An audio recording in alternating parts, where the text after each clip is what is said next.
இந்த சேதாரத்துக்கு மேல கொடுத்தீங்கன்னா உங்க காசை வேஸ்ட் பண்ற மாதிரி தான். லலிதால வாங்குங்க, நிறைய பணம் சேவ் பண்ணுவீங்க. மின்னம்பலம் நேயர்களுக்கு வணக்கம். நான் விஷால் பொலிவர். இன்றைய நேர்காணலில் நம்மோடு இணைந்திருக்கிறார் உலக செய்தி பகுப்பாய்வாளர் திரு கசாலி அவர்கள். வணக்கம் சார். வணக்கம் சார். சவுதிக்கும் ஹவுதிகளுக்கும் இடையிலான இந்த மோதல் அப்படின்றது சமீப நாட்களில் நிறைய செய்திகளை நம்ம பார்த்துக்கிட்டே இருக்கும். ரெண்டு பேருமே இஸ்லாமிய நாடுகள் தான், இரண்டு பேரும் அரபு மொழி பேசக்கூடிய நாடுகள் தான். ஆனால் இவங்க ரெண்டு பேருக்கும் உள்ள எதனால இந்த சண்டை அப்படின்றது அதிகரிக்குது?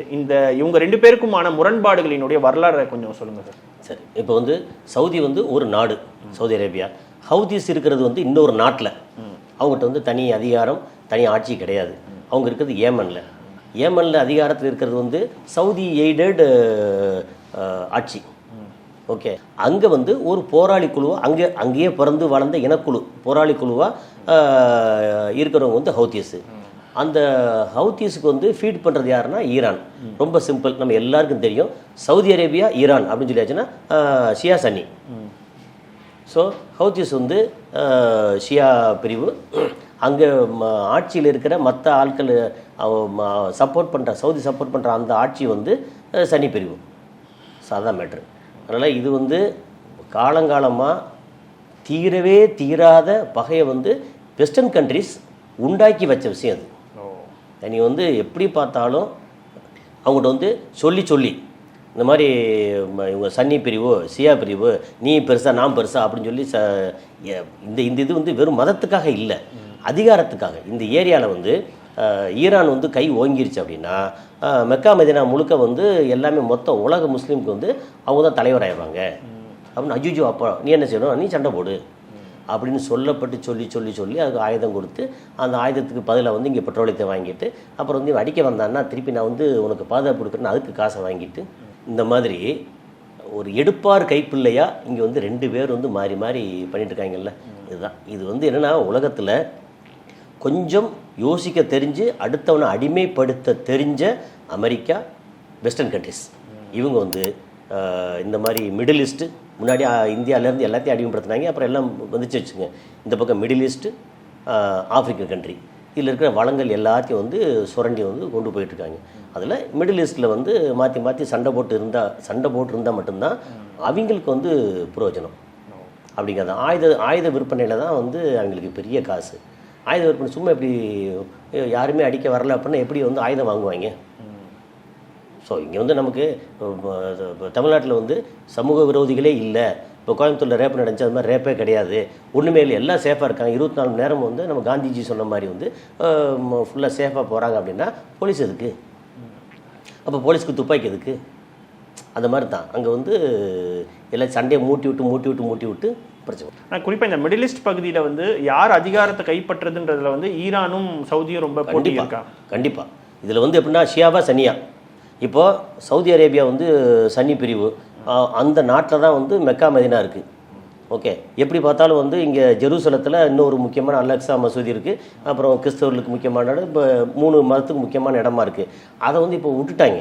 இப்போ சவுதி அரேபியா, இந்த சவுதி அரேபியா இவங்க கண்ட்ரோலில் இருக்கிற வரைக்கும் மொத்த உலக முஸ்லீம் எல்லாமே சவுதிக்கு சேருவாங்க. இது சேரனால சவுதி அரேபியாவுக்கு இன்கம் எவ்வளோ வரும் பாருங்க. ஒரு ஆள் போய் அங்கே சாப்பிடணும், தங்கணும், பில்கிரிமேஜ் பண்ணணும் அப்படின்னா, இப்போ இந்தியாவிலேருந்து போகிறான்னு வச்சுங்களேன், ஒரு 20 நாளைக்கு போயிட்டு வராங்க அப்படின்னா ஒரு 7 லட்ச ரூபா 8 லட்ச ரூபா ஹஜ்ஜுக்கு. அப்புறம் உம்ரான்னு எடுத்தாச்சுன்னா 2-3 லட்ச ரூபா அப்படின்னு வாங்குறாங்கல்ல. இல்லை ஃப்ளைட்டு, தங்குற இடம், சாப்பாடு. அப்போ சவுதிக்கு இன்கம் நிறையா வருது இல்லை. அப்புறம் வசதி வர வர நிறைய பேர் போகிறாங்க, முன்னோட லட்சக்கணக்கான பேர் போகிறாங்க. அப்போ இதை யார் கைப்பற்றி வைக்கிறது? அப்போது ஈரான் கை ஓங்குச்சு அப்படின்னா சவுதி கீழே இறங்கிடும். அந்த மாதிரி. ஸோ பிரச்சனை அதிகாரம், பணம், அதிகாரம், அதுக்கப்புறம் தான் மதம். ஆனால் இந்த பிரச்சனை நடக்காமல் இருந்தாலும் சார் அதிக டூரிஸ்ட் வரதா இருக்கட்டும், இன்வெஸ்ட்மெண்ட் இந்த மாதிரி வரும். அப்போ சவுதி வேணும்னு அதை கிரியேட் பண்ணுறாங்களா? அது பதற்றமான இல்லை சவுதியில் அங்கே இப்போ கிரியேட் பண்ணலை. அதாவது உலக முஸ்லீம்களுக்கு 5 கடமையில் கடைசி கடமையாக வசதி உள்ளவங்க ஒரு முறையாவது ஹஜ்ஜு பயணம் போயிட்டு வரணும். அது இல்லாமல் இடையில தேவைப்பட்டால் உம்ரான்னு சொல்லி, அதாவது பக்ரீத் பண்டிகை டைமில் போகிறது ஹஜ்ஜு, மற்ற நேரம் உம்ரா. இது போயிட்டு வரணும். நிறைய பேர் போகிறாங்க. பிரச்சனை சவுதியில் இல்லையே. சவுதியில் போராட்டம் அது பிரச்சனைலாம் இல்லையே. சவுதிக்கு எதிராக ஈரான் நேரடியாகவும் போர் தொடுக்கலையே. ஹவுதிஸ் மூலமாக தானே பண்ணுறாங்க, ப்ராக்ஸி மூலமாக தானே பண்ணுறாங்க. அப்போ ப்ராக்ஸி மூலம் ஏன் பண்ணுறாங்க? இங்கே வந்து ஏமனில் ஹவுதிஸ் வந்து கை ஓங்குது. அப்போ கை ஓங்குச்சுன்னா நமக்கு இன்னும் பிரச்சனை வந்துடும் அப்படிங்கிறதுக்காக அங்கே ஆட்சியாளராக இருக்கக்கூடியவங்களுக்கு வந்து சவுதி அரேபியா எய்டு கொடுக்குறாங்க, ஃபீட் பண்ணுறாங்க. அதுக்கு காரணம் வந்து அமெரிக்காவோட அட்வைஸ். ஆனால் இப்போது இந்த ஹவுத்தீஸ் வந்து அங்கே இருக்கிறதுனால மட்டுமே சவுதி அரேபியாவுக்கு வேற என்ன மாதிரியான பாதிப்புகள் அப்படின்றது இருக்குது சார்? குறிப்பாக எப்போவுமே த்ரெட்டு தானே, என்னை வேணாலும் அடிப்பான். இப்போ ஆனால் வந்து ஹவுத்தீஸ் வந்து இஸ்ரேல் மேலே தாக்குதல் நடத்தியிருந்தாங்க சார். ஆனால் இந்த நேரத்தில் வந்து ஹவுத்தீஸினுடைய மிசைல்ஸை வந்து இன்டர்செப்ட் பண்ணுறதா இருக்கட்டும், இந்த மாதிரியான வேலைகளை வந்து நடுவில் சவுதிகளும் பண்ணாங்கன்னு போது நாளைக்கு நம்மளை அட்டாக் பண்ணுவாங்கன்ற ஒரு பயத்தில் இருக்காங்களா அவங்க? ஏற்கனவே நடந்துச்சு, ஒரு போர் நடந்துச்சுல. ஓகே. ஹவுத்தீஸ்க்கும் சவுதி அரேபியாவுக்கும் போர் வந்து வருஷக்கணக்காக நடந்துச்சு. ஓகே. நடந்து அங்கே இருக்கிற ஆயில் இதெல்லாம் வந்து ரிஃபைனரிஸ்லாம் வந்து போட்டு தாக்குனாங்களே. அதுக்கப்புறம் தானே சவுதி அரேபியா இறங்கி வந்து ஹவுத்தீஸோட உட்காந்து பேசி ஓகே இனிமேல் நமக்குள்ளே சண்டை வேண்டாம் அப்படின்னு பேசினாங்க. பேச்சுவார்த்தை நடந்தது. நடந்ததுக்கப்புறம் வந்து ஏமனில் அவங்களுக்கு ஒரு பெரிய இடம் கிடைச்சது. அப்போ ஹவுத்தீஸ் வந்து சவுதியை விட ரொம்ப ஸ்ட்ராங்காக இருக்காங்களா சார்? அந்த ஆயுத பலம், அந்த அட்டாக் பண்ணுறது, இந்த மாதிரியான விஷயங்கள் சவுதியை விட ஈரான் ஸ்ட்ராங்காக இருக்காங்க. ஈரானோட ப்ராக்ஸி தான் வந்து ஹவுத்தீஸ். அப்போ ஆட்டோமேட்டிக்காக ஸ்ட்ராங்காக இருக்காங்க. சரி, சவுதி வந்து ஸ்ட்ராங்காக இல்லையான்னா சவுதியோட முதலாளி வந்து அமெரிக்கா, அவன் பெரிய ஸ்ட்ராங்காக இருக்காங்க. இதில் யார் என்ன ஸ்ட்ராங்குன்னு இல்லை. அவன் முதலாளி மேலே உட்காந்து வேடிக்கை பார்க்குறான். இங்கே வந்து மாற்றி மாற்றி அடிக்க சொல்கிறாங்க. அதாவது ஹவுத்தீஸும் சவுதியும் சண்டை போட்டாங்கன்னா சவுதியில் இருக்கிற ரிஃபைனரிஸ் அது மற்ற இடங்கள்லாம் அடிபடும். இங்கே வந்து ஏற்கனவே ஏமன்னு சொல்ல வேண்டியதில்லை, அடிபட்டு பிஞ்சு உடைஞ்சு கிடக்கு. அமெரிக்கா வந்து அடிக்கிறான், யூகே வந்து அடிக்கிறான், இஸ்ரேல் வந்து அடிக்கிறான், அடிபட்டு கிடக்காங்க. இதை இன்னும் இழக்கிறதுக்கு ஒன்றுமே இல்லை. அங்கே சவுதினா இழக்கிறதுக்கு ஒன்று இருக்குது. இப்போ சவுதி வந்து திரும்பி ஈரான் பக்கம் அடிக்கிறான்னு வச்சுக்கலாம். அப்போ ஈரானுக்கு இழப்பு வரும். ஆனால் ஈரான் வந்து அங்கே பக்கத்தில் நின்று ஆயுதம் மட்டும் கொடுத்து வசதி கொடுத்து வேடிக்கை பார்க்குறான். தூரத்துலேருந்து அமெரிக்கா வந்து இவங்களுக்கு எல்லாத்தையும் கொடுத்து வேடிக்கை பார்க்குறாங்க. அதனால் வந்து எப்போவுமே இழப்பு யாருக்கு அப்படின்னு சொல்லியாச்சுன்னா, சில நேரத்தில் வந்து ஒரு வேட்டை நாய் இன்னொரு வேட்டை நாய் குதிரைச்சுன்னா இந்த நாய்களுக்கு தான் கட்டிப்பட்டு குதிரை சாகும். முதலாளி வந்து பார்த்து உட்காந்துருப்பாங்க. இப்போ நிலைமை அப்படித்தான். இப்போ வந்து என்னென்னா எப்படியும் ஷியா சன்னி முஸ்லீம் வந்து சேரவே விட மாட்டாங்க. அந்த ரீஜனில் மொத்தத்துக்கு பெட்ரோலியமே கிடையாது, இனி எல்லாம் டிப்ளீட் ஆகி போச்சு அப்படின்னா தூக்கி போட்டு போயிடுவாங்க. நீ எதுக்கடா தேவையில்லைன்னு சொல்லிட்டு. அல்லது இதுக்கு மாற்றாக வந்து வேறு எரிபொருள் வந்துருச்சு, இனிமேல் வந்து பெட்ரோலே தேவைப்படாது அப்படின்னா தூக்கி போட்டு போயிடுவாங்க. அது இருக்கிற இது இருக்கிற வரைக்கும் இந்த பிரச்சனை வந்து நீண்டுக்கிட்டே போகும். ஏன்னா சர்வைவல். அதில் வந்து என்ன சொன்னால் அங்கங்கே மதத்தை வந்து திணிச்சு வந்து பிரச்சனையை கொண்டு வந்து சேர்ப்பாங்க. ஏதாவது ஒரு விஷயம் வேணும்ல சொல்கிறதுக்கு அப்படி. ஆனால் இப்போ சமீபத்தில் சவுதியும் பாகிஸ்தானும் வந்து ஒரு ஒப்பந்தம் போட்டுருந்தாங்க.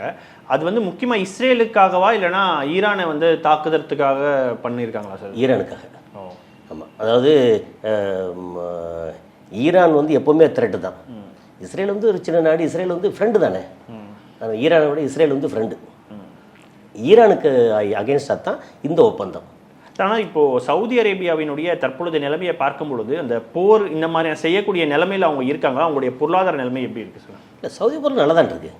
ஏற்கனவே இப்போ வந்து 500 மில்லியன் அமெரிக்காவுக்கு கொடுக்குறதா ஒப்பந்தம் போட்டாங்க. இவங்க வந்து 1 ட்ரில்லியன் கொடுக்குறதுன்னா கத்தார் போட்டாங்க. 1.4 ட்ரில்லியன் யுஏஇ வந்து போட்டாங்க. அந்த 1.4 ட்ரில்லியனுக்கும் அப்புறம் ஏற்கனவே பேசின சூடான் இருக்குல்ல, சூடான் கேப்சர் பண்ணுறதுக்கும் ஒரு தொடர்பு இருக்குது. ஓகே, அப்படி வச்சுக்கங்களேன். அதனால் சவுதி வந்து ஆயில் கீழேருந்து எடுத்துக்கிட்டே இருக்கிற வரைக்கும் அவனுக்கு வந்து பிரச்சனையே கிடையாது. ஓகே, என்னென்னா ஆயில் வந்து இனிமேல் தேவைப்படாது, இல்லை கீழே ஆயில் இல்லை அப்படின்ற வரைக்கும் சவுதி வந்து இப்போ நல்லா தான் இருக்குது. என்ன யாராவது அடித்தாங்கன்னா என்ன பண்ணுறதுன்ற பயத்தோடையே இருக்கிற மாதிரி இருக்குது. ஓகே, ஆமாம். ஏன்னா நீ வந்து இஸ்லாமிக் கண்ட்ரி, இப்போ எந்த நாடாக இருக்கட்டும், இப்போ துருக்கியாக இருக்கட்டும், ஈரானாக இருக்கட்டும், ஹவுத்தீஸாக இருக்கட்டும், மெக்கா மதினா அடிக்க மாட்டாங்க. புனிதமான எல்லாருக்கும் புனிதமான இடம்ல அடிக்க மாட்டாங்க. மற்ற இடம்லாம் அடிப்பாங்க. அடித்தா என்ன ஆகும்? சவுதி வந்து வீணாக போயிருமே. ஆனால் இப்போ இறுதியாக நம்ம பார்க்கும்போது சார், இப்போ ஈரான் வந்து வெயிட் பண்ணிட்டு இருக்காங்களா எப்போ சவுதி வீழும் அப்படின்ற இதில்? இல்லை, ஈரானுக்கு வந்து ரொம்ப சிம்பிள். அவன் அணு ஆயுதத்தை சோதனை பண்ணிட்டாங்கன்னா சவுதி இல்லை, மொத்த ரீஜனும் அவன் கைக்கு வந்துடும். அணு ஆயுத சோதனை பண்ணிட்டாங்கன்னா இஸ்ரேல் வந்து ஒன்றும் பண்ண முடியாது, அமெரிக்கா ஒன்றும் பண்ண முடியாது. எதை அடித்தாலும் திருப்பி அடிப்பாங்க. அது வரைக்கும் வந்து இந்த விளையாட்டு வந்து கண்ணாமூச்சி விளையாட்டு நடந்துக்கிட்டே இருக்கும். எப்படி எனக்கு தெரிஞ்சுன்னு ஒரு வருஷம் 2 வருஷத்தில் வந்து சோதனை பண்ணிடுவாங்கன்னு தோணுது. பண்ணிட்டாங்கன்னா ஈரான் கை ஓங்கிடும். அப்போ என்ன ஆகும்? சவுதி அரேபியா வந்து படார்னு ஒப்பந்தம் போட்டிருக்காங்களே பாகிஸ்தானில், அவன்கிட்ட வந்து அணு ஆயுதத்தை வாங்கி ரெடியாக வச்சுருப்பான். என்கிட்ட அணு ஆயுதம் இருக்குது, ஒன் டைம் இருக்குது. நீ டெவலப் பண்ணியிருக்க, நான் வாங்கியிருக்கேன், எல்லாம் ஒன்று தான். எந்த அணு ஆயுதம் வந்து வாங்கினா என்ன, டெவலப் பண்ண என்ன, 2 வெடிச்சா வீணாக போகும்ல, அந்த மாதிரி. சார், கடந்த மாதம் இஸ்ரேலுக்கும் காசாக்கும் இடையில் அந்த சீஸ் ஃபயர் அப்படின்றது வந்து அமெரிக்கா மூலமாக அமலாக இருந்தது. பட் அதுக்கப்புறமா வந்து கிட்டத்தட்ட 180க்கும் மேற்பட்ட சீஸ் ஃபயர் வயலேஷன் வந்து இஸ்ரேல் செஞ்சிருக்கிறதா வந்து காசா வந்து குற்றம் சாட்டுறாங்க. இப்போ தற்பொழுது இந்த இஸ்ரேல் மற்றும் காசா இடையிலான இந்த போர் அப்படின்றது வந்து எப்படி இருக்கு? லேட்டஸ்ட் அப்டேட் என்னவா இருக்கு சார்? இப்போ வந்து எப்படின்னா, சீஸ்ஃபயர் ஆனதுக்கு அப்புறம் வந்து நெதன்யாகு வந்து அதை அப்படியே கடைப்பிடிச்சாருன்னா அவர் மனிதர்கள் மாணிக்கம். அப்பேற்பட்ட ஆள் இல்லை அவர். ஓகே, அதனால் அவர் வந்து அதை மீறதுங்கிறது சகஜம். அவர் மீறி போனால் உடனே வந்து அவர் ட்ரம்ப்பு என்ன இப்படி போச்சு அப்படின்னு உடனே அங்கே சாங்ஷன் பண்ண போகிறாரா, நிறுத்த போகிறாரா அப்படிலாம் ஒன்றும் இல்லை. ஏன்ப்பா இப்படி பண்ண, இல்லை நாங்கள் அடிக்க போகிறேன், சரி ஓகே அடிச்சுக்கோ அப்படின்னு சொல்லக்கூடிய ஆள் அவங்க. அதனால் இந்த சீஸ்ஃபயருங்கிறது இஸ்ரேலுக்கு தேவைப்பட்ட சீஸ்ஃபயர். அதே மாதிரி இங்கே வந்து அங்கே மக்கள் வந்து செத்துக்கிட்டு இருந்தாங்கல்ல, அந்த சாவுக்கு கொஞ்சம் கேப் விட்ருக்காங்க அப்படிங்கிறது தான். ஸோ ஒரு 150 பேருக்கு மேலே ஆல்ரெடி இவங்க அங்கங்கே குண்டை போட்டு இன்னும் போட்டு சாகடிச்சிட்டாங்க. இதெல்லாம் பரவாயில்லைங்க. ஆனால் இன்னும் ஒரு முக்கியமான ஒரு விஷயம் இருக்குது. அது என்ன நடக்க போகுதுன்னு தெரியல. என்னென்னா, உங்களுக்கு வந்து ரஃபா கிராசிங் தெரியும். ஓகே, இந்த 356 ஸ்கொயர் கிலோமீட்டரில் ஒரு ரஃபா கிராசிங் இருக்குது. இந்த ரஃபா கிராசிங்கில் இவங்களோட ஹமாஸோட முக்கியமான விஷயமே டன்னல். ஓகே, டன்னலுக்கு உள்ள அங்கங்கே டன்னல் போயிட்டே இருக்கும். அதில் இந்த பக்கம் பூரா வந்து ஃபுல்லாக இடிபாடு பூரா இடித்து முடிச்சிட்டாங்களா. அதனால் டன்னலுக்கு வந்து குப்பையெல்லாம் எல்லாத்தையும் கட்டடத்தெல்லாம் எடுத்து பிச்சு போட்டு எடுத்து தூக்கி அங்கிட்டு அகற்றிட்டு அப்புறம் வந்து டன்னலுக்கு போக முடியாது. ஓகே, அந்த அளவுக்கு இந்த காசாவுக்கு உள்ளே வந்து டன்னல் என்ட்ரிங்கிறது வந்து ரேர். டன்னலோட அவுட் இருக்குல்ல, அது ரஃபா கிராசிங்கில் இருக்குது. இந்த பக்கம் இஸ்ரேலுக்கு உள்ளேயும் இருக்குது. அதை வந்து அவ்வளோ ஈஸி இல்லை.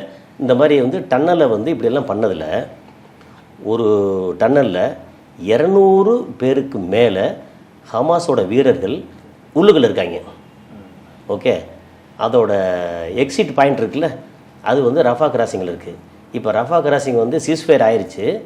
அவங்க அந்த ரஃபா கிராசிங்கை வந்து யார் கண்ட்ரோலில் இருக்குன்னா இஸ்ரேல் கண்ட்ரோலில் இருக்குது. இன்னும் வந்து முழுசாக அந்த yellow line, red line, yellow line தாண்டி எல்லாத்தையும் கொஞ்சம் கொஞ்சமாக வெளியே வரேன்னு சொல்கிறதெல்லாம் சொல்லிட்டு இருக்காங்க.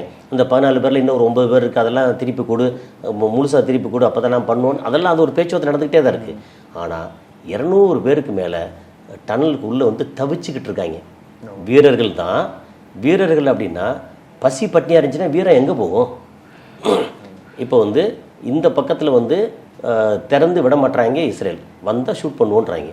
இப்போ வந்து ட்ரம்ப் வந்து என்ன சொல்கிறாருன்னா, நெதன்யாஹுவிட்ட அப்படி பண்ணிடாத, நீ அப்படி பண்ணேன்னா சுற்றி இருக்கிற இஸ்லாமிக் நாடுகள் எல்லாமே நமக்கு அகென்ஸ்டாக வந்துடுவாங்க, அந்த 200 பேரை கொன்றாத அப்படின்னு சொல்லி ரிக்வஸ்ட் பண்ணியிருக்கிறார். ஓகே, அப்புறம் இங்கே இவங்க என்ன சொல்கிறாங்க, ஈஜிப்ட் வந்து வழக்கம் போல் சுற்றி ஆட்கள்லாம் என்ன செய்கிறாங்கன்னா, இல்லை அவங்கள வந்து அந்த உயிர்களை வந்து கொன்றக்கூடாது, அவங்கள வந்து நீங்கள் வெளியேற்றுங்க அப்படின்னு சொல்கிறாங்க. அப்போது இஸ்ரேல் என்ன சொல்கிறாங்க, ஓகே நாங்கள் வந்து திறந்து விட்டுறோம், வெளியேற்றுறோம். அவங்க வந்து திருப்பி காசாவுக்கு போகக்கூடாது, எகிப்துக்குள்ளே போகட்டும், இல்லை ஜோர்டானுக்குள்ளே போகட்டும், இல்லை வேறு எங்கே வேணால் போகட்டும், காசாவுக்குள்ளே அலோவ் பண்ண மாட்டோம், காசாவுக்குள்ளே வெஸ்ட் பெங்கில் அலோவ் பண்ண மாட்டோம் அப்படின்னா உடனே வந்து அவர் எல்சிசி இருக்கார்ல, எகிப்து அதிபர், உடனே வாங்கப்பா நீங்கள்லாம் வாங்கப்பான்னு கூப்பிட போகிறாங்க. ஒரு ஆளை கூட நான் இங்கே அலோவ் பண்ண மாட்டேன்னு சொல்லி ரொம்ப குறுக்கப்படுத்து கட்டை போட்டு உட்காந்துருக்காப்புல. அப்போ இந்த 200 பேருக்கான உயிர் இருக்குல்ல, இவங்க வந்து விளையாண்டுக்கிட்டு இருக்காங்க. நான் வெளியிடுறேன், நீ வந்து இது உள்ளே திரும்ப அலோவ் பண்ண மாட்டோம் அப்படின்னு. சரி பண்ணி பிடிச்சி உள்ளே ஜெயிலில் போட்டு வை அப்படின்னா அதுவும் பண்ண மாட்டாங்க. இப்போ இதுதான் ஒரு மிகப்பெரிய பேசுபொருளாக இருக்குது. இப்போ சமீபத்தில் நம்ம பார்த்தோமா சார், வெஸ்ட் பேங்கை வந்து இஸ்ரேலினுடைய இறையாண்மை பகுதியாக மாற்றுறதுக்கான ஒரு பில்லை வந்து நாடாளுமன்றத்தில் நிறைவேற்றிருக்காங்க. ஏற்கனவே வந்து ஜெர்மனியாக இருக்கட்டும், பல ஐரோப்பிய நாடுகள், ஈவன் ட்ரம்ப்புமே கூட வெஸ்ட் பேங்க்ல வந்து கை வைக்கக்கூடாது அப்படின்னு சொல்லியிருந்தாங்க. பட் அதையும் மீறி இப்போ இஸ்ரேல் இந்த நடவடிக்கை எடுக்கிறத எப்படி பார்க்குறீங்க? அவங்க எடுத்தான் செய்வாங்க. ரொம்ப அதுக்கப்புறம் வந்து இது எடுத்ததுக்கப்புறம் வந்து வேறு ஏதாவது ஒரு ரூட்டில் வந்து ஈரான் திரும்பி அடி வாங்கினாங்கன்னா கைவிடுவாங்க. அவ்வளோதான். அவங்களுடைய நோக்கம் வந்து உரண்டை இழுத்துக்கிட்டே இருக்கணும். ஆமாம், இப்போ வந்து அவங்களுடைய எக்கானமி படுபாதாளத்தில் இருக்குது, இஸ்ரேலோட எக்கானமி. அதை திரும்ப சரி பண்ணுறதுக்கு இங்கே சொல்லி அங்கே சொல்லி என்னத்தையாவது பண்ணணும். அப்போது இங்கேருந்து வந்து இந்த வளமும் அவங்களுக்கு கிடைக்கும்ல. காசா வந்து அவங்க கைப்பற்றிட்டாங்கன்னா, மொத்தத்துக்கு கையில் எடுத்துட்டாங்கன்னா, அங்கே இருக்கிற வந்து ஆஃப்ஷோரில் கிடைக்கக்கூடிய அந்த பெட்ரோலியம் ப்ராடக்ட்டு எல்லாமே வந்து இவங்களுக்கு பெரிய பாலம், அதுக்காக பண்ணுறாங்க. அதனால் வந்து இவங்க பண்ணிகிட்டே தான் இருப்பாங்க. அவள் என்ன எதிர்ப்பு வந்தாலும் அப்படி பார்த்தா வந்து ஐநா சபையிலேருந்து எவ்வளோ எதிர்ப்பு வந்துச்சு. ஆனால் இந்த வெஸ்ட் பேங்குக்கு மட்டும் சார் குறிப்பாக வந்து கத்தார், சவுதி அரேபியா இவங்க எல்லாருமே வந்து கண்டனம் தெரிவிச்சாங்கன்னும் பொழுது வேறு என்ன காரணமாக இருக்கும் சார்? வெஸ்ட் பேங்க்ல வந்து கை வைக்கக்கூடாதுன்றத ரொம்ப தெளிவாக இருக்காங்க இவங்க எல்லாருமே. அப்படி கை வச்சா என்ன நடக்கும் சார்? கை வச்சா ஒன்றும் நடக்காது. ஏற்கனவே கை வச்சு உள்ள அடிச்சிட்டு இருக்காங்க, அப்புறம் மீள் குடியேற்றம் உள்ள குடியேற்றிட்டு இருக்காங்க, ஒன்றும் நடக்காது. ஓகே, ஆமாம். அது என்ன சொல்கிறது, என்னென்னா இங்கே வந்து கொஞ்சம் சாஃப்ட் ஏரியா. நம்ம அப்பாஸ் வந்து எங்கே சொன்னாலும் சோறு போட்டால் உட்காந்துருவார், போய் பேசிகிட்டு இருப்பார் அப்படின்ற இடத்துல இருக்கிறாரு. அப்புறம் இவங்க வந்து நெத்தனியாக வந்து கூப்பிட்டு வந்து மிரட்டினா ஐயா நான் ஒன்றும் செய்ய மாட்டேன் அப்படின்னு இவங்களுக்கு ஹமாஸ்க்கு எதிராகவே குரல் கொடுக்கக்கூடிய ஆள். அதனால் சுற்றி வந்து ஒரு நல்லுறவு பேன்ற இடத்துல இருக்கிறனால இவங்களுக்கு ஆதரவாக வந்து இங்கே குரல் கொடுக்குறாங்க. இவங்க குரல் கொடுத்து என்ன ஆக போகுது? அமெரிக்கா குரல் கொடுத்தே ஒன்றும் ஆகலை. என்னென்னவோ யூஎன் வந்து பயங்கரமாக குரல் கொடுத்தே ஒன்றும் ஆக போகிறதில்ல. குரல் கொடுத்த உடனே உங்களுக்கு யூஎனுக்கு வந்து யாருக்கும் நான் இஸ்ரேலுக்கு விசா தர மாட்டேன் அப்படின்றாப்புல. அதனால் இதெல்லாம் வந்து அது அப்படித்தான் சார். அதே மாதிரி இப்போ ஹமாஸை பற்றி நீங்கள் சொல்லியிருந்தீங்க. ஆனால் இப்போ சமீபத்தில் நம்ம பார்க்கும்பொழுது ஹமாஸ் வந்து மீண்டும் காசாவை வந்து கண்ட்ரோல் பண்ணுறாங்கன்னு சொல்லி ஒரு குற்றச்சாட்டை இஸ்ரேல் ஒரு பக்கம் சொல்லிட்டு இருக்காங்க. அதே மாதிரி உள்ளுக்குள்ளே வந்து வேறு சில போராளி குழுக்களை வந்து ஹமாஸ் தாக்குறாங்க. ஸோ இதுவும் ஒரு சீஸ்ஃபயர் வயலேஷன் அப்படின்னு சொல்லி சொல்கிறாங்க. அது என்ன பின்னணி சார்? அதோட பின்னணி அது இன்னொரு சில வேறு போராளி குழுக்கள்லாம் சும்மா அது வந்து இவங்க வந்து காசு கொடுத்து போராட வைக்கிறது இவங்களுக்கு எதிராக. அதனால் இது எல்லா இடத்துலையும் நடக்கக்கூடியதான். இவங்க வந்து இப்போ ஒரு 1,00,000 பேர் இருக்காங்க அப்படின்னு சொல்லியாச்சுன்னா அதுக்கு எதிராக வந்து ஒரு 500 பேரை வந்து 1000 பேரை துப்பாக்கி இதெல்லாம் கொடுத்து நீங்கள் எங்கள் மக்கள் எங்கள் மக்கள் சாகருக்கு நீங்கள் தான் காரணம் அப்படின்னு சொல்லி இவங்க வந்து துப்பாக்கி எடுத்து அடித்தாங்கன்னா திரும்பி அடிக்க போகிறாங்க. அப்போ வேறு போராளி குழுக்கள் இல்லாமல் வந்து இவங்க டாமினேட் பண்ணுறாங்க அப்படின்னு சொல்கிறது தான். இது வந்து எப்படின்னா எல்லாமே அடுத்தவன் காசு கொடுத்து அடிக்க வைக்கிறது அப்படிங்கிறது தான். அதனால் அது வேணும்னு கிரியேட் பண்ணுறது. ஆனால் இப்போ கரண்டாக நம்ம பார்க்கும்போது சார் இந்த இஸ்ரேல் காசாக்கு இடையில் நடக்கக்கூடிய இந்த கிரைசிஸ் அப்படின்றது வந்து இது தற்காலிகமானதா இல்லை மீண்டும் ஸ்டார்ட் பண்ணுவாங்களா சார்? இஸ்ரேல் கண்டிப்பாக ஸ்டார்ட் பண்ணுவாங்க. இது வந்து ஆக்சுவலாக தொடர்கதை தான். நீங்கள் ராணி இந்த தந்தி பேப்பரில் வரக்கூடிய இது மாதிரி தான் தொடர்கதை தான். இது அவ்வளோ ஈஸியாக நிற்கவே நிற்காது. எப்போ நிற்கும்? முழுக்க வந்து நெத்தனியாகு மாதிரி ஆளை வந்து போட்டு தள்ளிட்டு அங்கே இருக்கிற தீவிரத்தை உள்ளெல்லாம் போட்டு தள்ளிட்டு இங்கே வந்து ஐயா எனக்கு போதும், ஒன்றும் பிரச்சனை இல்லை அப்படின்னு நிற்கணும். அமெரிக்கா வந்து கை உடைஞ்சு இனிமேல் ஐயா எனக்கு வேறு எங்கேயுமே நான் ஒன்றும் பண்ண மாட்டேன் அப்படின்னு வரணும். அந்த மாதிரி வந்தாலும் இங்கே வந்து பிரச்சனை நிற்கவே நிற்காதுங்க. இந்த சேதாரத்துக்கு மேலே கொடுத்தீங்கன்னா உங்கள் காசை வேஸ்ட் பண்ணுற மாதிரி தான். லலிதால வாங்குங்க, நிறைய பணம் சேவ் பண்ணுவீங்க. மின்னம்பலம்.com தமிழின் முதல் மொபைல் பத்திரிகை.